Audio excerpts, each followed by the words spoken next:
I'm proud to tell you that this video is going to be brought to you by Gfuel, and by using my affiliate link in the pinned comment and in the description box, you'll not only be helping support the channel since it's a affiliate link. I do get a small commission for each sale that's made, so I don't get anything unless you guys purchase it. However, you'll also be able to get some really cool anime themed merchandise as well as energy tubs and different energy formulas. I personally use Gfuel a lot, and when it comes to anime, there's a plethora of different anime to choose from.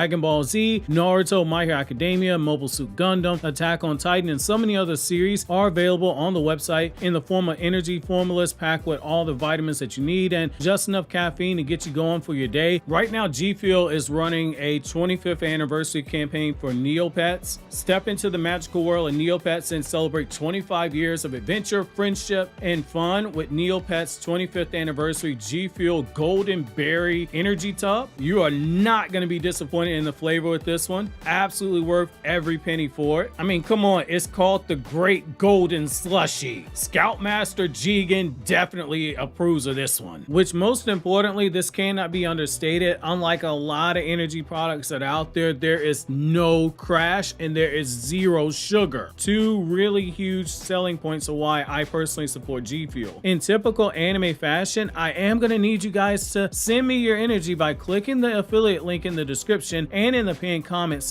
And when you do so, make sure to use my promo code KAGE to get yourself a discount. Yo, what's going on, everybody? It's your boy Naruto Explain It, bringing you guys another Boruto 2 Blue Vortex discussion. Today, I want to talk to you guys about why Boruto 2 Blue Vortex Chapter 17 opened the door for a rather interesting moment in the future with the awakened Shinji Ryu and the teammates of the humans whose chakra he's made from. Those teammates being Araya and Yodo. Join me in today's newest Naruto Explained video where we're going to take a look at why this entire situation has the chance for some bone-chilling repercussions for the Sand Shinobi who are currently assisting the members of Team 7 on their current Kazekage rescue mission. As we all know, during the last chapter, we saw Yodo that she was unusually locked in on wanting to save Shinki by defeating Ryu to a point where there were signs of emotions running deeper as a result than just being more than teammates and friends and being people that the Kazekage took in.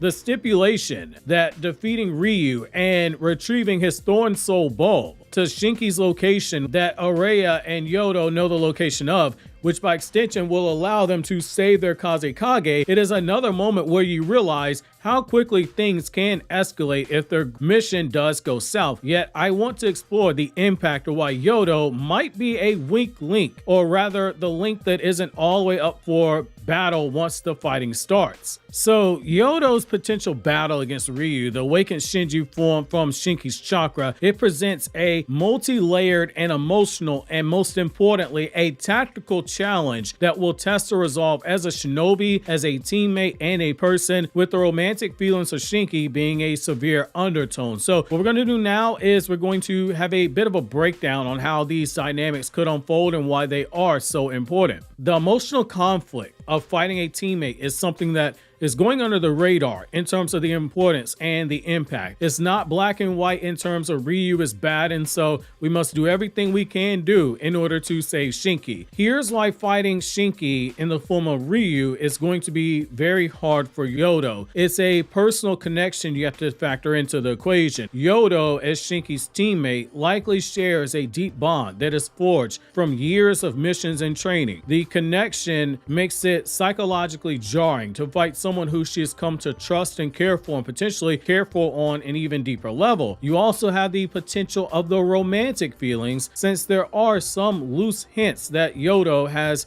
romantic feelings for Shinki. It could exacerbate this entire conflict. For instance, Araya's observation of her strong desire to save Shinki, it highlights these emotions are there. They are noticeable, even if she hasn't come to grips with it herself, and it could create a hesitation, a dangerous weakness in combat, and that is a running theme of this chapter: unresolved and unrealized romantic feelings. You also have the whole issue of stoic versus bloodlust dynamics. So you have to look at it from this perspective. Shinki's unusual stoic demeanor, it contrasts very sharply with Ryu's bloodlust that we saw, where he's saying, hey, I'm gonna kill every shinobi I see. Seeing someone who she knows to be calm and composed reduced to being a violent, unrecognizable state, it's going to amplify any turmoil that Yodo might be experiencing when she eventually ends up having to fight against Shinki, i.e. Ryu. You also have to factor in the struggle of fighting someone who is being controlled by another force. There has to be, in a perfect world, a bit of cognitive dissonance. Even though Yodo knows that Ryu is not Shinki, separating her feelings for him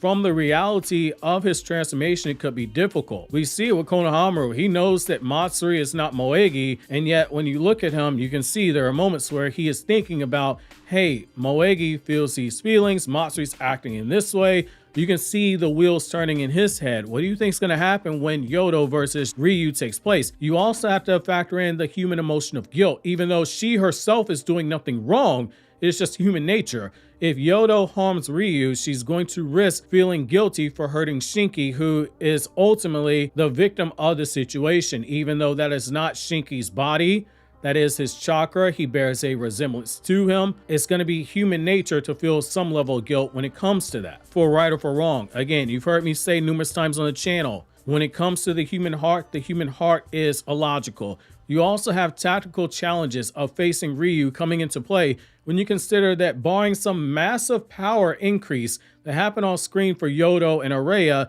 they should be outmatched in any contest of strength. While Sarada and Mitsuki are likely to hard carry, with Yodo and Araya offering a support role, likely what Kashi and Koji envisioned, the fact that Koji won't give Boruto a percentage chance of their survival, it is a bit alarming for their future survival odds. While battles in Boruto aren't always about power, there are times where the power gaps are too high for any amount of hacks or strategy to be able to overcome, which might be the case here. Again, barring some massive power increase, which it is a time skip, so it's not impossible to say that these characters have shot up several tiers to be relative to Sarada and Mitsuki in a battle against someone who is strong enough to make Code look like a bitch. You also have Ryu's powers and his threat level to consider. Shinki's chakra, it has been magnified as a result. Ryu, as a awakened Shinju, likely retains some core traits of Shinki's Iron Sand techniques. We've seen it, but also with a heightened brutality and efficiency. And again, because he is made up of the Ten-Tails chakra, Shinki's chakra,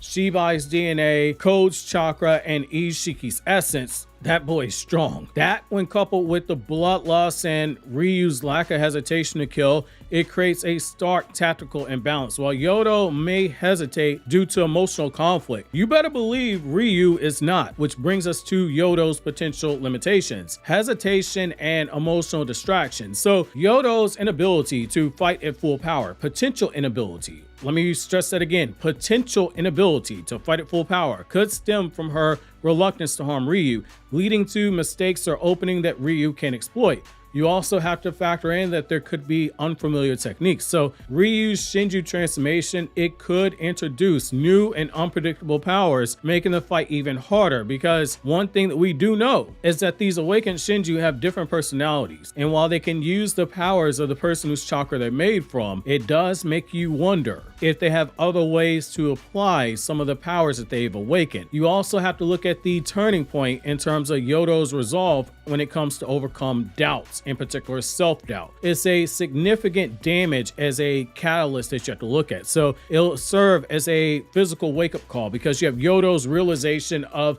her vulnerability might come after Ryu lands a devastating blow on herself or someone that she's watching or someone that she's aiding, forcing her to reevaluate her approach. You also have to look at it from the perspective of a reflection in the midst of battle. In the heat of combat, Yodo may come to understand some of the danger that comes from holding back not only harms herself but her team, as well as trying to rescue Gaara and the larger mission at hand. You also have to look at the key factors that come with overcoming hesitation. You have to look at it from love and loyalty, because that is very important to the storytelling. Yodo's commitment to Shinki, both as a teammate as well as potentially someone who she loves, it will drive her to see beyond the immediate pain that comes of fighting against his awakened Shinju. Her ultimate goal becomes saving Shinki no matter the cost. You also have to look at it from the perspective of shinobi pride, a shinobi's resolve.